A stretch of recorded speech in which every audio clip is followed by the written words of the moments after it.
bahagia. Kami dari kelompok Elvaris Fashion yang beranggotakan saya sendiri, Nindi Marcella, kemudian ada rekan saya Aprilia Maria, dan Mas Donaria Sipayung. Jadi, nama Elvare memiliki kesan yang unik dan elegan sehingga dapat membedakan usaha kita dari yang lain. Serta nama Elvare dapat digunakan juga untuk berbagai jenis produk fashion.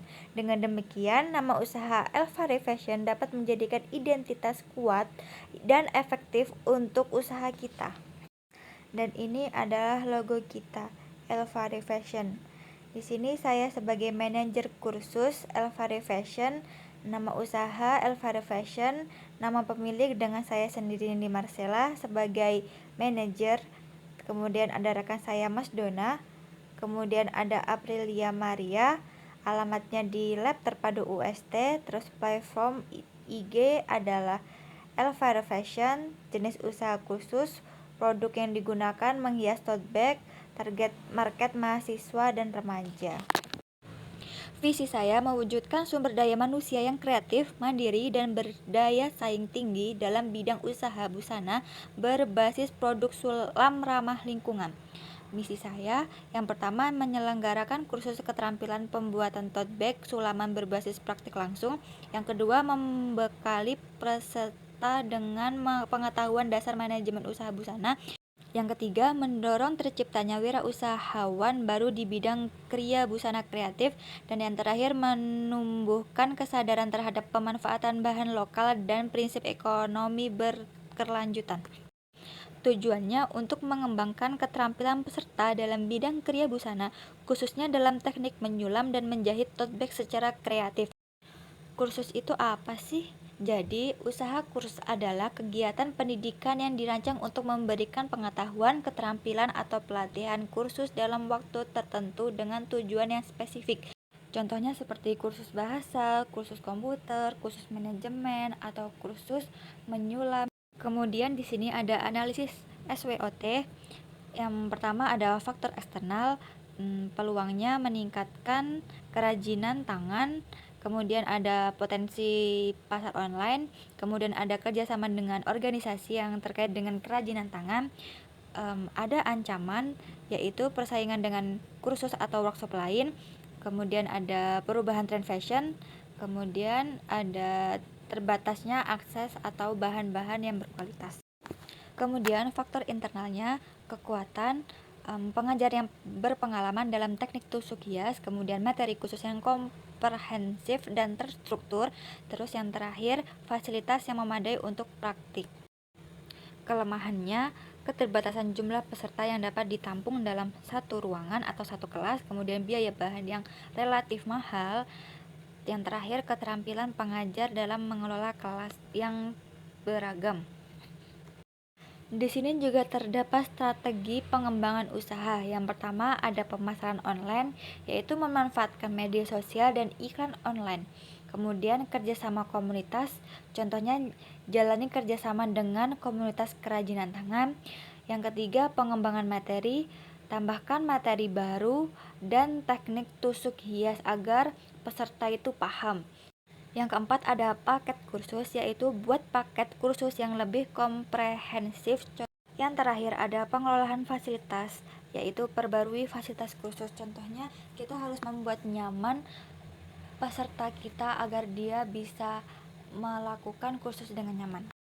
Nah, di sini ada beberapa dokumentasi kemarin waktu pelaksanaan kursus pada hari Sabtu tanggal 21. Kita melaksanakannya di kos agar lebih relatif dan konduktif dan lebih nyaman.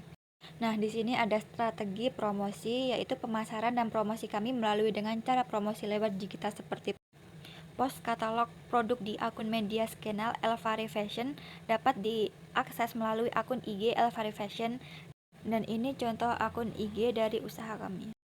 Yang terakhir ada analisis usaha kursus Elvare Fashion. Modal awal kita di sekitaran 20.000 untuk beli kain belacu sama benang. Kemudian harga kursus per orang itu kita hargain 10.000 karena kita adakan promo tercepat. Kemudian kita mengambil keuntungan 40%. berarti 40% dikali 10.000 sama dengan 4.000. Nah, modal ditambah keuntungan, jadi modal kita 20.000 ditambah keuntungan itu 4.000 menjadi 24.000 itu kotornya. Kemudian keuntungan bersih itu kita di sekitaran 14.000 per orang yang ikut kursus. Sekarang kita beralih ke profil usaha ataupun company overview dari nama usaha kami, yaitu Elfar Fashion. Nama pemilik adalah Mas Donoria Sipayung, beralamat di Laboratorium Terpadu UST Yogyakarta. Platform digital usaha kami berada di Instagram dengan username Elfar Fashion. Jenis usahanya adalah modiste. Produk yang dijual adalah rok, celana, kemeja, dan dress, dan lain-lainnya. Target market kami adalah semua kalangan. Adapun visi usaha kami yaitu menjadi wirausaha fashion yang berkualitas dan mampu berdaya saing di dunia fashion. Misi usaha kami yang pertama adalah mampu menyediakan produk dan jasa yang berkualitas baik. 2. Menciptakan produk yang inovatif dan kreatif agar mampu bersaing di industri fashion. Yang ketiga, memperkuat relasi terhadap berbagai jenis industri fashion. Yang keempat, memenuhi kepuasan konsumen terhadap produk yang kami hasilkan. Apa itu modiste? Nah, modiste adalah bisnis yang bergerak di bidang jasa pembuatan pakaian, khususnya pakaian wanita. Berdasarkan pesanan atau make to order, modiste adalah seorang penjahit yang ahli dalam membuat pakaian sesuai dengan keinginan dan ukuran pelanggan. Seringkali untuk acara khusus seperti gaun pengantin atau pakaian pesta. Untuk produk and service, yang pertama untuk produk ada busana wanita, busana pesta, busana anak, dan busana pria. Sedangkan servisnya kami, yang pertama itu kualitas jahitan kami halus, baik. Yang kedua, desain khusus sesuai permintaan pelanggan.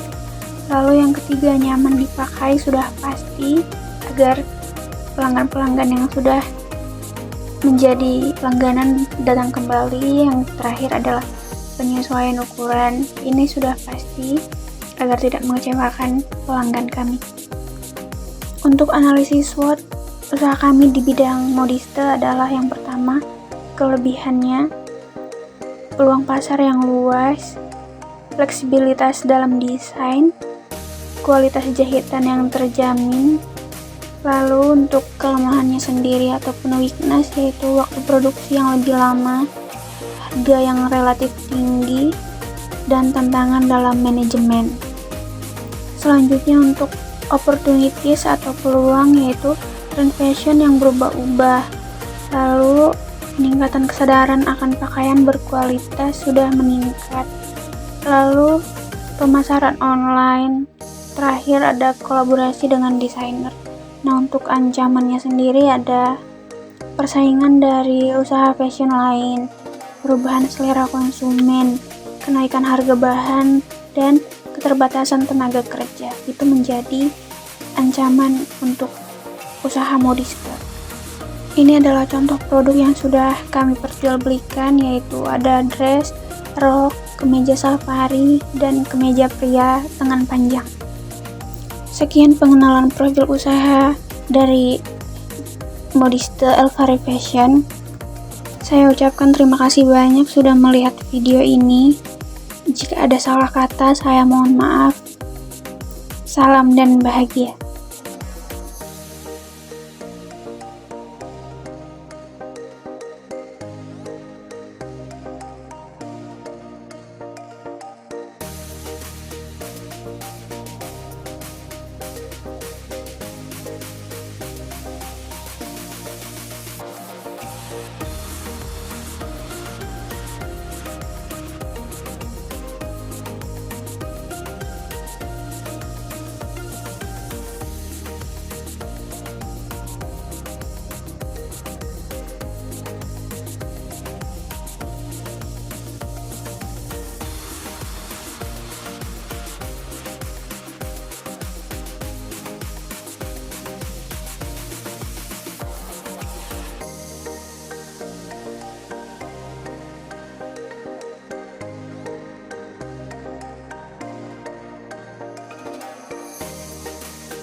Sekarang kita beralih ke usaha yang berikutnya, yaitu retailing.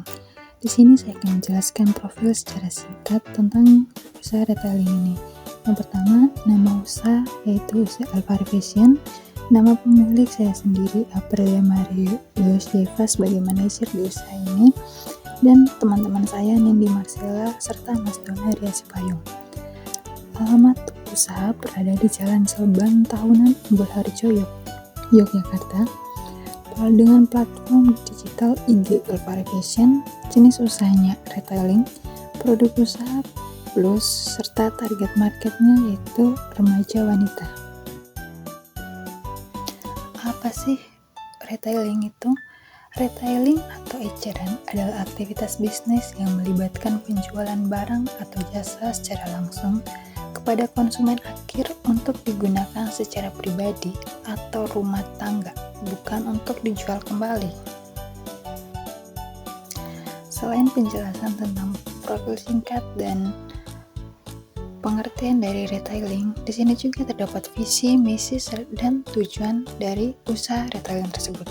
Yang pertama, visi, yaitu menjadikan bisnis retailing yang dapat dijangkau oleh semua kalangan remaja, serta menyediakan produk fashion yang kekinian dengan kualitas yang bagus. Yang berikutnya ada misi. Misi terdiri dari beberapa, yaitu yang pertama menyediakan produk fashion yang kekinian, menyediakan produk dengan kualitas yang terbaik, menggunakan media digital sebagai sarana promosi dan penjualan. Yang berikutnya ada tujuan. Tujuannya yang pertama memberikan produk plus yang berkualitas baik, yang kedua mendapatkan keuntungan laba, dan yang terakhir memberikan produk plus dengan harga yang ramah di kantong. Yang berikutnya ada analisis SWOT. Analisis SWOT terdiri dari dua faktor, yaitu faktor eksternal dan faktor internal. Faktor eksternal pertama, opportunity atau peluang. 1. Pertumbuhan e-commerce. 2. Permintaan yang terus meningkat untuk blus dengan tren baru. 3. Target pasar yang spesifik. Yang kedua ada threats atau ancaman. 1. Persaingan yang cukup tinggi. 2. Adanya produk dengan kualitas yang sama tapi dengan harga jual yang jauh lebih murah. Yang berikutnya ada faktor internal. Yang pertama, strengths atau kelebihan. Terdiri dari desain dan kualitas produk yang menarik. 2. Harga kompetitif. Yang ketiga, lokasi yang strategis. 4. Manajemen pelayanan yang efisien. Yang kedua ada weaknesses atau kelemahan. Yang pertama, keterbatasan modal. Kedua, ketergantungan pada pemasok kain. Dan yang terakhir, platform e-commerce yang kurang optimal. Adapun strategi pengembangan usaha, yaitu yang pertama, pengembangan produk dan kualitas, menambahkan berbagai variasi jenis plus. Yang kedua, pemasaran dan strategi digital, yaitu membuat konten visual dan melakukan kolaborasi dengan micro-influencer. Yang ketiga, melakukan penjualan di platform online. Dan yang terakhir, melakukan pengembangan pasar. Nah, berikut ini adalah gambar-gambar produk yang dijual pada usaha retailing. Selain itu, ada juga strategi promosi, yaitu pemasaran dan promosi. Kami menggunakan platform digital melalui akun Instagram @alfarifashion atau bisa juga menggunakan nomor WhatsApp yang tersedia. Selain itu, ada pun analisis usaha retailing dengan modal awal sebesar Rp200.000 dengan harga produk per purchase dari resellernya sebesar Rp45.000. Kemudian kita mengambil keuntungan sebesar 40% dengan biaya ongkir 5%. Kemudian 40% dikalikan dengan harga per purchase dari reseller sebesar 45%, 45.000 sama dengan 18.000 dan dibulatkan tetap menjadi 18.000. Kemudian 5% dari biaya ongkir dikalikan dengan 45.000 sama dengan 2.250 dan dibulatkan menjadi 2.300. Setelah itu modal, keuntungan, dan ongkir dijumlahkan menjadi Rp45.000 ditambah Rp18.000 ditambah 2.300 sama dengan Rp65.300 per Peaches. Dengan total keuntungan yang diperoleh sebesar Rp345.000.